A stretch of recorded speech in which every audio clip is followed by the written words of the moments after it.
Iya, mereka orang-orang Rafidhah. Mereka ada yang mengkafirkan sahabat Nabi, mereka mencaci maki istri Nabi, ada. Itu fakta yang tidak bisa kita pungkiri. Tapi dia ini sedang diperlakukan dengan kejahatan yang luar biasa. Begitu kita bela, dikatakan apa? Dianggap bagian. Wah, itu berarti ini Rafidhah. Syahrin Tariq sudah mulai labil gitu. Kadang memang kalau kita lihat teman-teman Syiah itu, khususnya yang ekstrim, membangun pemahaman mereka itu di atas emosi, Mas.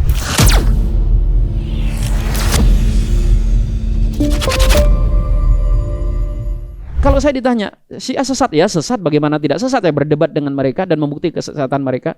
Tapi kalau sampai tingkat mengkafirkan, apalagi semua dipukul rata, ingat kaum muslimin itu 2 miliar, Mas. Dari 2 miliar itu sekitar 300 juta itu orang-orang Syiah. Orang sebanyak itu kita kafirkan semua.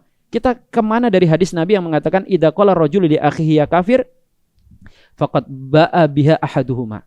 Kalau seseorang berkata kepada saudaranya kafir, maka kalimat itu akan kembali kepada salah satunya. Kebayang, Mas, kita mengkafirkan satu orang itu nggak kafir. Berarti siapa yang kita yang kafir? Kita yang kafir. Makanya kan sebagian ulama mengatakan kenapa Khawarij itu dikafirkan? Karena mereka mudah mengkafirkan sesama muslim. Karena yang dikafirkan tidak kafir, logikanya mereka apa? Ya mereka yang kafir. Nah, kalau sekarang kita misalnya memusuhi Khawarij, ya, gara-gara mudah mengkafirkan.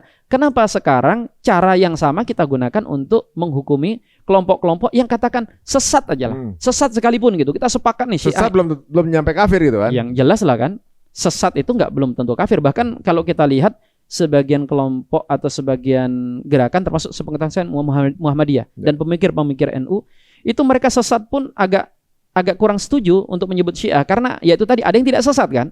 Akhirnya mereka menggunakan kata menyimpang, lebih halus.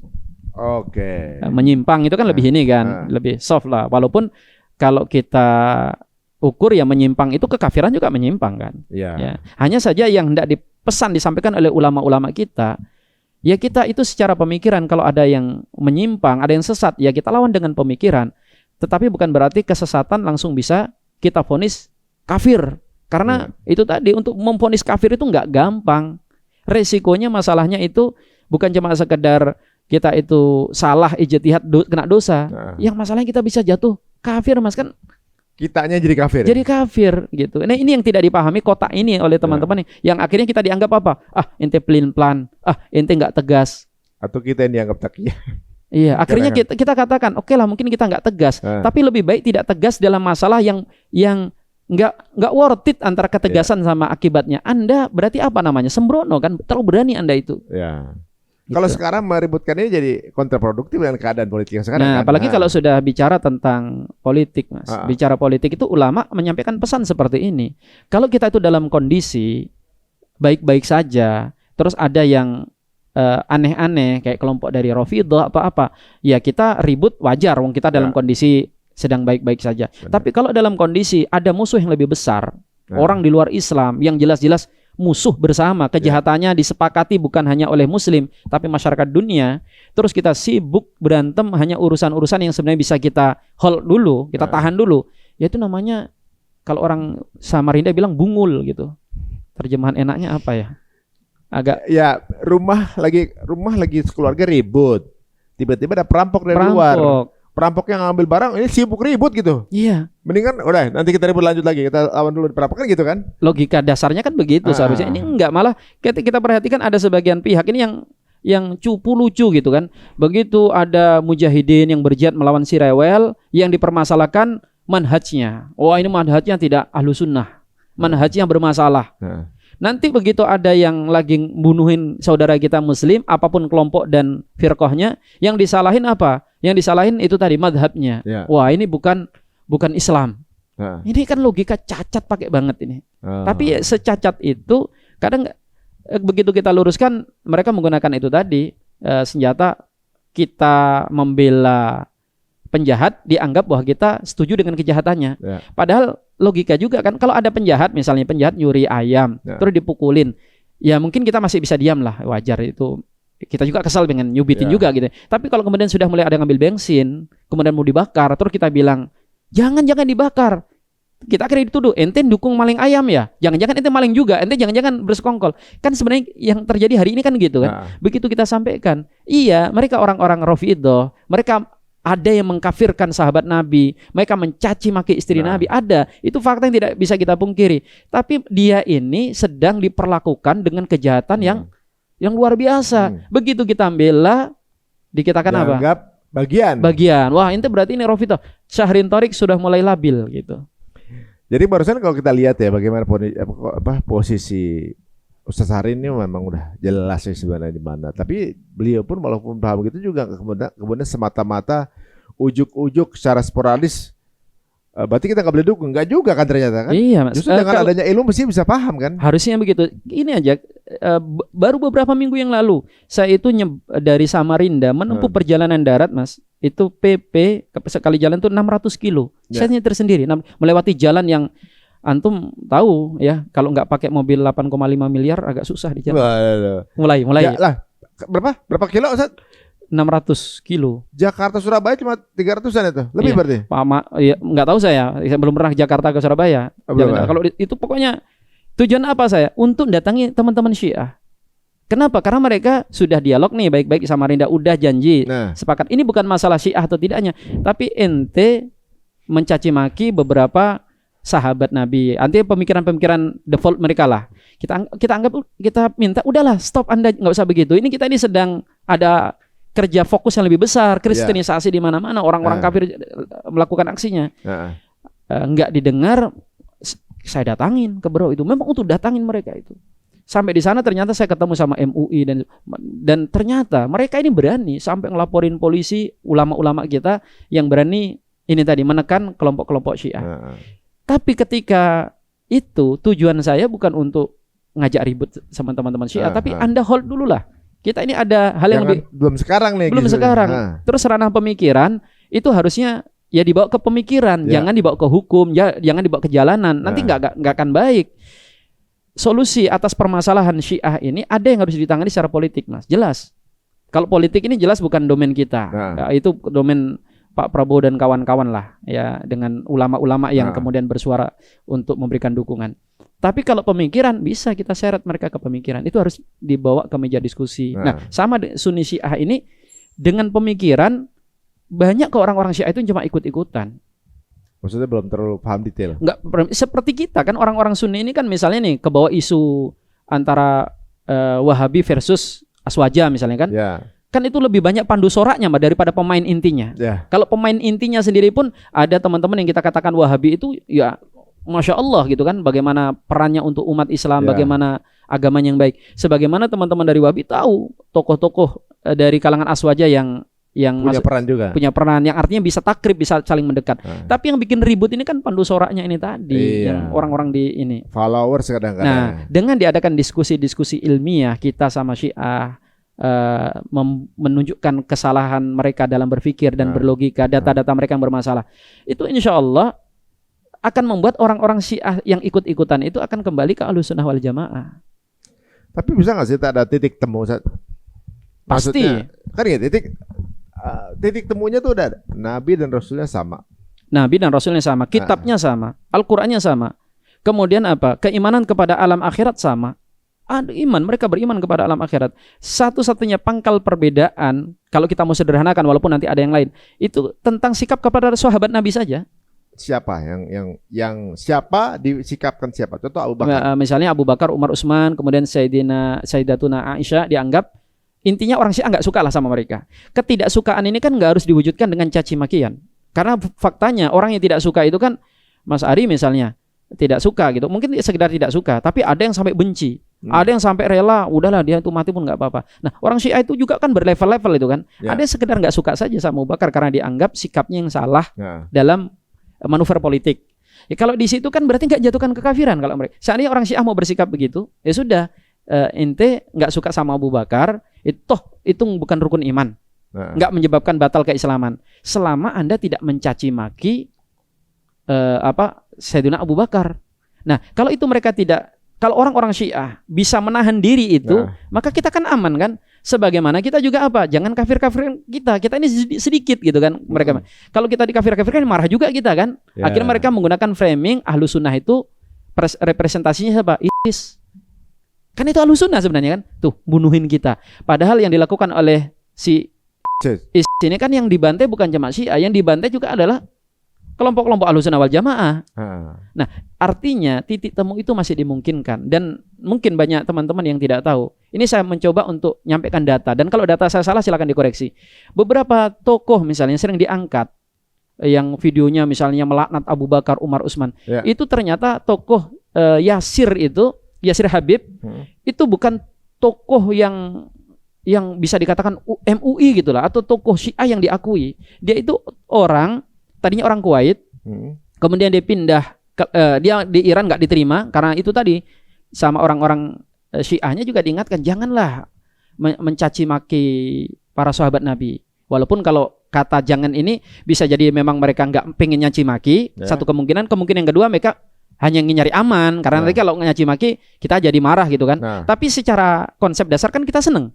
Kalau ada yang mengingatkan jangan nyaci maki sahabat, dia pindah ke London. Di London itu dibikin acara, bikin talkshow, bikin ini yang isinya mencaci maki sahabat. Nah gitu. Akhirnya itu yang dipakai untuk menunjukkan ini orang Syiah.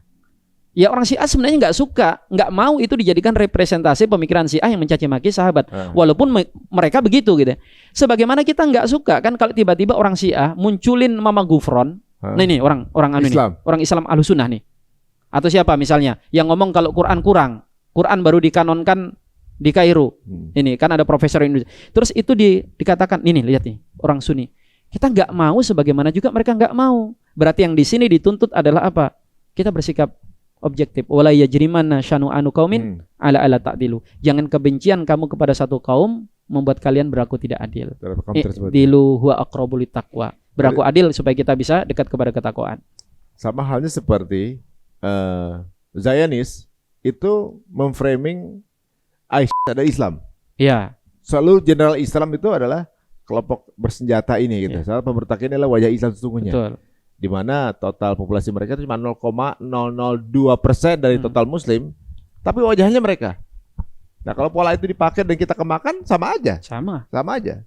Gitu. Ini perlunya ada sosial media ternyata itu ya. Sosial media itu dipakai untuk memframing atau juga mungkin membuat judgement yang mudah untuk mereka-mereka yang nggak mau mencari ternyata. Dan kadang hal yang disampaikan oleh teman-teman kita yang nggak setuju dengan sikap kita dalam kondisi ini, udahlah masalah Syiah nggak usah dibesar-besarkan dulu. Kita harus bersikap adil bahwa faktanya bahwa mereka ada yang mereka sesat, katakan sesat, tapi tidak sampai kafir. Terus bahasa yang keluarkan begini, loh kalau antum ngomong gitu Ustadz, nanti apa nggak bahaya kalau kita akhirnya melebur sama Syiah, ya kan? Akhirnya banyak orang yang ikut pemahaman Syiah, kan itu antum punya andil jasa dosa gara-gara kita nggak mengkafirkan. Ya kan? Akhirnya banyak orang yang nanti ikut paham Syiah. Kok sereceh itu gitu kan? Kita itu gini, Mas, antara ada kebenaran, kita kan yakin nih kita benar nih. Terus dengan pihak yang kita yakini namanya kebatilan itu nggak mungkin bisa dipertahankan dengan dalil yang terang. Bila sama kebenaran, kita misalnya mengatakan HP saya berwarna hitam, terus orang ngomong HP warna putih, terus kita bersaudara, kita nggak usah ngeributin HP hitam atau putih, kita temenan aja Mas Ari. Terus ada ngomong, apa nggak takut nanti orang jadi ngikutin Mas Ari itu HP dibilang putih, padahal hitam. Ya kita bilangin, alangkah bodohnya umat Islam ketika tahu kebenaran, gara-gara kemudian nggak ngeributin, menukar kebenaran dengan kebatilan. Malah justru ketika kita takrib mendekat, kemudian kita adakan dialog yang intensif dengan kelompok-kelompok menyimpang sekalipun, mereka lah yang akan dirugikan. Mereka otomatis yang akan join ke kita. Kan logika dasarnya begitu Mas. Kecuali kita nggak yakin sama Ahlus Sunnah kita ini. Namanya kebenaran itu terang.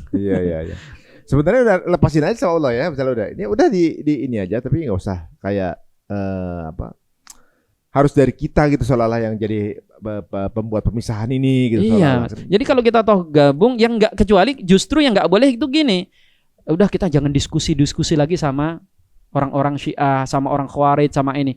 Justru yang dicurigai ini teman-teman yang anti diskusi ini. Kalau diskusi suka lari-lari Mas. Saya itu ngajak beberapa teman, ayolah kita diskusi. Diskusi itu cara kita nguji kebenaran.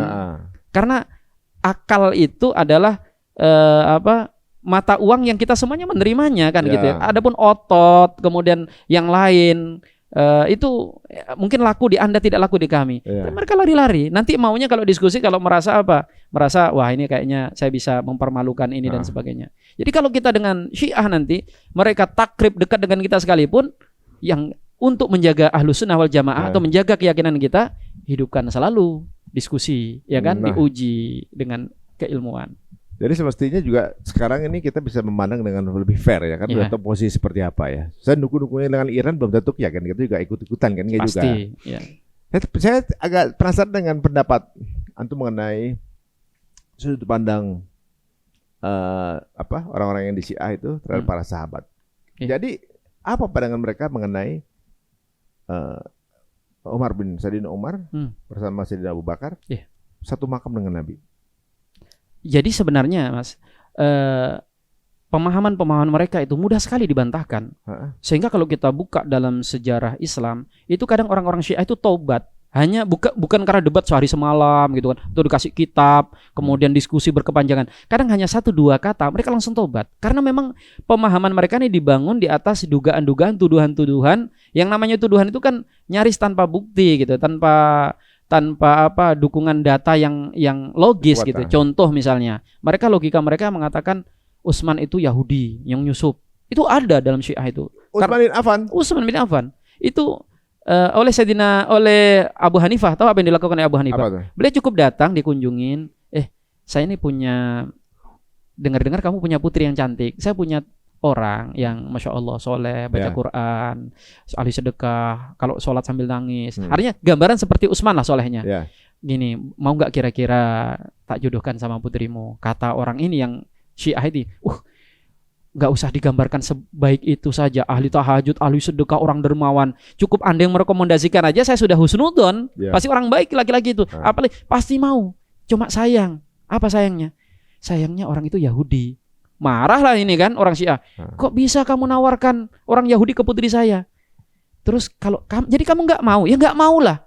Terus gimana logisnya Rasulullah menyerahkan putrinya untuk dinikahi orang ahli tahajud, ahli sedekah, orang baik, tapi Yahudi seperti Utsman. Langsung taubat di tempat, Mas. Itu contoh saja sebenarnya mereka alasan rasional ya. Iya, sama ketika teman-teman saya ketemu dengan teman-teman Syiah itu ketika di Mesir, ada di Mesir itu. Saya dialog gini. Antum tuh loh mengkafirkan Abu Bakar, Umar, Utsman dan sahabat-sahabat Nabi. Emang ente mengimani nggak Quran itu asli? Ya. Jadi kalau Syiah sebenarnya yang jumhur, yang mayoritas nggak seperti itu dituduhkan, yang mengatakan kalau Quran itu diubah, enggak. Banyak ulama Syiah yang membantah itu. Quran kita sama gitu. Makanya kan musabaqah tilawatil Quran juga diadakan di Iran kan. Saya bilangin, oke, kalau kalian mengkafirkan sahabat, artinya minimal kalian mensesatkanlah sahabat itu. Mana Quran kalian coba? Lewat Quran ini kan lewat sahabat jalurnya, bukan dari Ahlul Bait. Ya. Kemudian apalagi ilmu-ilmu agama, bahkan kemudian warisan yang mengagumkan yang dibangun oleh umat Islam itu diantaranya pembukanya adalah sahabat. Sekarang kalau kemudian mereka sesat, apa nggak dimungkinkan tuh kitab Al-Quran kita sekarang itu yang ada malah palsu atau tidak asli? Itu dia nggak bisa jawab. Iya, jadi kadang memang kalau kita lihat teman-teman Syiah itu khususnya yang ekstrim membangun pemahaman mereka itu di atas emosi, Mas. Makanya kita lihatin mereka mengadakan Karbala itu kan dibaca syair-syair yang menyentuh, yang menyebabkan marah dengan tragedi itu. Atau sedih banget gitu. Sedih banget, dan orang kalau sudah sedih, orang disentuh perasaannya itu kan sudah akan berbuat tidak lagi rasionalis. Nah, sama dengan yang dilakukan oleh mereka. Nah, itu kan berarti sasaran empuk untuk kita. Ahlus Sunnah ini punya pijakan logika, ya kan gitu, data-data yang kuat. Ini kesempatan kita untuk menyadarkan mereka. Makanya kalau kita, Mas Ari lihat banyak marja itu toko-toko Syiah yang berpindah ke Ahlus Sunnah kan dalam diskusi-diskusi dialog banyak yang seperti itu. Terus kita hari ini dengan polosnya apa? Ntar kalau kita kepengaruh, ya berarti ada yang masalah dengan iman kita selama ini. Gampang banget goyahnya gitu. Goyah dengan yang begitu gitu kan. Iya. Ini menarik ya. Jadi kalau dari pandangan seperti tadi ya, bahwa ada kekeliruan gitu. Misalnya gini, Rasulullah menikahkan anaknya dengan seorang Yahudi. Atau Rasulullah dikubur bersama tadi Umar, belum terjawab itu, Mas. Jadi kalau dikatakan Abu Bakar, Umar, Utsman itu kafir, ya kok sampai dikubur di situ? Mereka bisa aja mengatakan begini. Oh iya, Rasul kan taunya dia baik dulu gitu. Begitu sudah meninggal kan nggak tahu. Berarti ada beberapa hal yang sangat kontradiksi. Mereka mengatakan imam-imam mereka maksum. Jadi dalam keyakinan yang membedakan kita di antaranya dengan Syiah itu, mereka meyakini para imam itu maksum. Maksum terjaga dari kesalahan. Seperti Nabi dong. Oh iya, dalam konsep mereka, imam maksum, bahkan bukan cuma maksum. Imam-imam mereka mengetahui hal yang gaib. Berarti Rasulullah derajatnya lebih rendah daripada imam-imam. Iya. Tidak mengetahui yang nanti membersamanya di goa, yang kemudian nanti akan dikubur bersamanya, bakal apa? Bakal murtad, bakal sesat. Padahal di saat yang sama Nabi ini menginformasikan tentang Konstantinopel 800 tahun kemudian kan gitu kan. Kenapa tentang hal-hal yang terjadi di antara para sahabatnya Nabi tidak menginformasikan, tidak tahu. Dan kalau yang dituduh kafir itu sahabat-sahabat yang baru masuk Islam setelah belakangan, ya kita mungkin masih bisa menerima ya, bisa jadi karena Nabi memang menganggap biasa aja lah kekafiran mereka. Ini masalahnya ring satunya Nabi. Iya. Itu kan sama dengan mengatakan Nabi ya nggak tahu apa-apa. Terus yang kedua, Nabi kena prank. Terus yang kedua, Nabi adalah pendidik yang paling gagal. Karena itu murid pertamanya dia ya. Murid kan bayangin, bukan cuma murid, istrinya, bayangin. Istrinya Aisyah itu dituduh berzina, Mas. Jadi tuduhan hadisul ifk itu kalau kita tahu kalau itu nggak benar kan, karena sudah dibela oleh Allah, diturunkan surah An-Nur ayat 11 sampai 20 itu membersihkan Aisyah. Dan sebenarnya kita bilangin kepada teman-teman Syiah itu, kalian tuh loh menuduh Ummul Mukminin Aisyah berzina. Padahal itu tuduhan orang munafik. Dan sudah ada ayat yang menyucikannya. Kemana ayat ini? Itu nggak bisa jawab juga mereka. Ya pokoknya benci aja, itu tadi main perasaan. Lalu sekarang Aisyah dituduh berzina karena ada tuduhan itu. Sekarang logisnya di mana coba? Kalau Aisyah itu betul-betul berzina dengan Sofyan bin Mu'attal itu kan waktu balik siang-siang kan? Terus kemudian menimbulkan framing. Kalau betul itu mereka lakukan, ya pasti kan nunggu malam, Mas. Baliknya itu loh ke Madinah itu loh yang dari perjalanan. Ini kan setelah mereka jalan berdua kisahnya, balik itu kan siang. Akhirnya orang-orang munafik punya amunisi kan. Loh, dari mana Aisyah ini berduaan sama laki-laki? Nah, kalau laki-laki sama perempuan berduaan, apa sudah dilakukan? Kalau seandainya pakai logika dasar saja, itu betul yang dituduhkan. Aisyah itu atau sebodoh-bodohnya, nggak usah orang pintar kayak Aisyah lah. Orang pasti akan nunggu sepi, baru balik ke Madinah supaya nggak ada yang tahu kan? Kan gitu kan? Belum lagi fakta-fakta yang justru menunjukkan hal yang sebaliknya. Seremeh itu tuduhan aja, itu masih mereka pakai. Artinya apa? Ini selemah sarang laba-laba, bisa dengan mudah kita patahkan gitu. Sayyidatuna Aisyah. Nah, Sayyidatuna Aisyah sekelas beliau aja kena juga fitnah. Kena fitnah. Hafsah kena fitnah. Bahkan Mas Ari, walaupun ini juga nanti tidak diakui oleh sebagian ulama Syiah, artinya mereka jangan ngomong gitu. Di mereka sendiri menolak pemahaman ini. Mereka mengatakan bahwa yang membunuh Rasulullah SAW itu adalah Hafsah dan Aisyah atas perintah Abu Bakar. Itu ada riwayatnya di kitab Syiah. Jadi yang bikin racun itu bukan Yahudi seperti kisah yang kita simak itu, yang diracuni sama Yahudi. Kalau versi sebagian mereka mengatakan yang meracuni adalah Abu Bakar. Apa motifnya apa? Ya politik, kekuasaan, karena ingin merebut itu tadi. Jadi kalau kita mau angkat itu, seru kita pertarungan, tapi kita angkat ini kan dalam posisi yang begitu-begitu bantahan yang mudah sekali untuk bisa kita tepis, sehingga kekhawatiran kita yang berlebihan kalau kita ini tidak mengkafirkan Syiah, kan poinnya di situ hari ini. Orang lagi berantem membela sesuatu yang kita bela bersama, ya kan gitu kan. Terus kita sibuk malah justru melemahkan yang sedang membela kita. Kan kita sepakat kita membela Palestina gitu. Dan sekarang siapa yang membela secara politik gitu kan, secara negara, kecuali saudara-saudara kita yang ada di Iran gitu. Jadi kalau misalnya suatu saat misalnya gini, bisa aja mereka nggak pernah nolongin Gaza, ditanyain dulu mazhabnya apa gitu misalnya. Ya. Atau Islam apa gitu kan. Jadi kan itu terlalu gimana ya? Islam nih kayak nggak ngajarin kemanusiaan dong kalau kayak gitu. Kita nolong milih-milih gitu misalnya. Ya. Jikapun Palestina itu non Muslim sekalipun, kalau dizolimin, masa kita nggak bela? Iya, benar.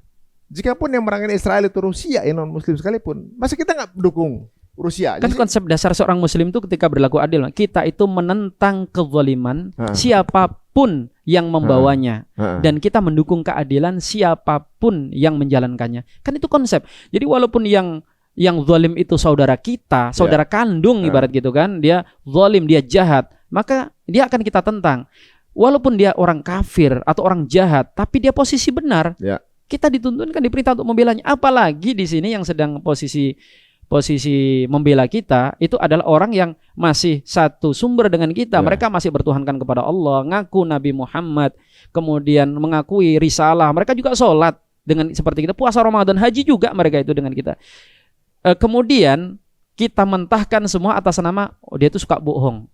Padahal kita ini kan diperintahkan walaupun dia bohong sekalipun, tapi kalau nampakkan kebaikan, yang kita sikapi kan Zohir ya, itu akhirnya Mas, itu kan logikanya. Itu 1-2 orang, gimana kalau 300.000 orang, 300 juta orang kita katakan bohong semuanya?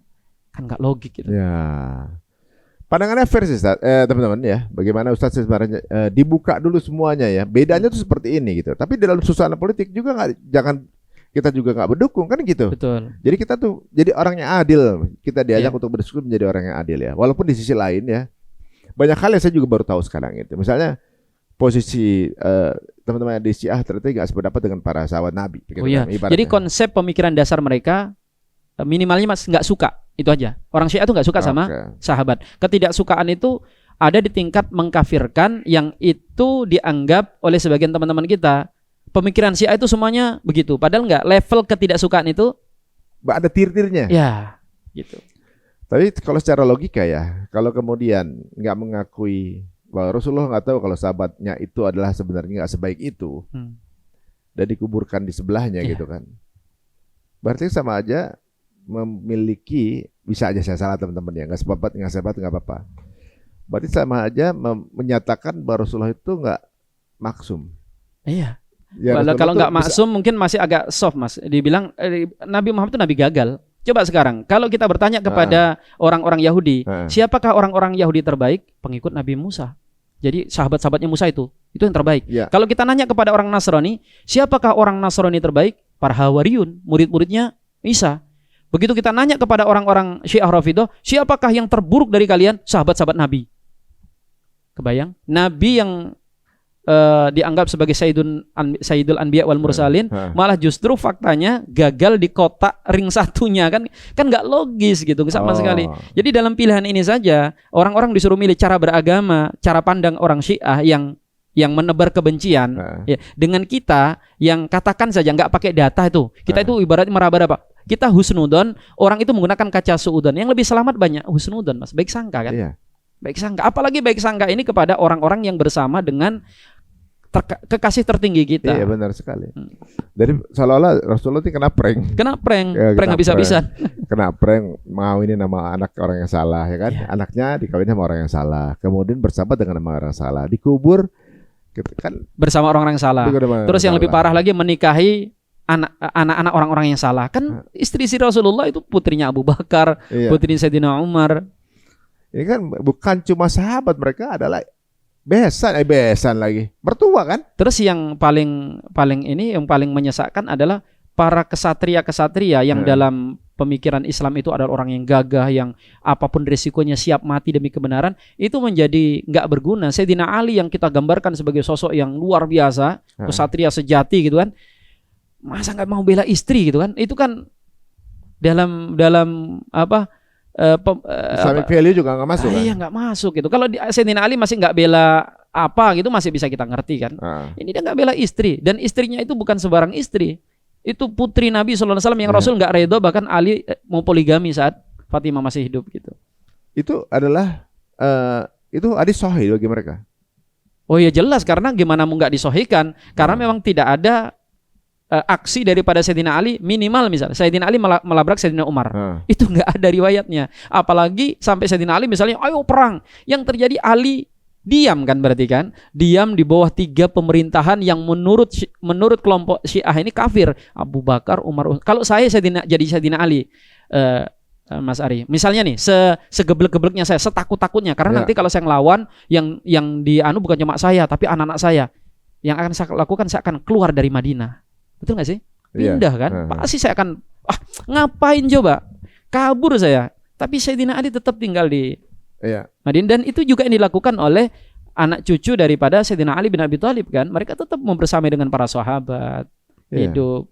Apalagi yang merasa bahwa Ali bin Abi Thalib lah sebenarnya adalah nabinya, bukan Nabi Muhammad. Ya, ada yang sampai berarti sama aja menganggap bahwa Allah tuh keliru. Berarti Allah tuh nggak maha benar dong. Ya. Nah, di Syiah itu yang paling soft misalnya dalam syahadat memang ditambahkan syahadu alla ilaha illallah, syahadu anna muhammadar rasulullah wa aliyun waliullah. Itu ada, Mas. Itu jelas dalam syahadat mereka. Semua Syiah. Iya.